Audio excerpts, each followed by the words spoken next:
Ce déjeuner entre les présidents français et ukrainiens, qui s'est ensuite poursuivi par un appel vidéo avec la chancelière allemande, est la plus forte manifestation de soutien à ce jour de la part de l'UE.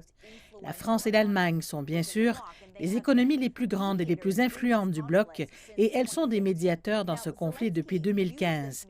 Zelensky a profité de cette réunion pour essayer d'obtenir plus de soutien de l'Europe dans une entrevue au Figaro, alors qu'il a déclaré que la sécurité de l'Europe dépend de celle de l'Ukraine.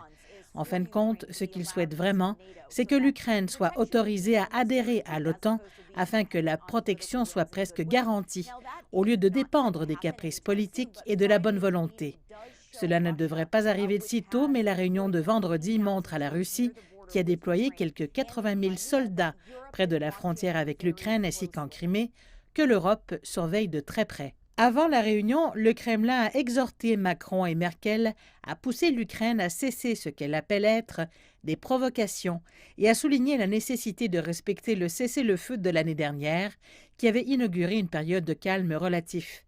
Ces discussions pourraient jeter les bases d'une autre réunion au format restreint qui rassemblerait Macron, Merkel, Zelensky et Poutine.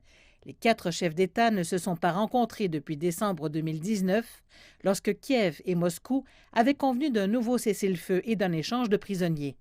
Toutes les parties tiennent à jeter de l'eau froide sur la situation avant qu'elle ne se transforme en un conflit qui risque de faire rage. Les principaux diplomates américains étaient à Bruxelles au début de cette semaine pour rencontrer des alliés de l'OTAN et des responsables ukrainiens pour demander une désescalade immédiate.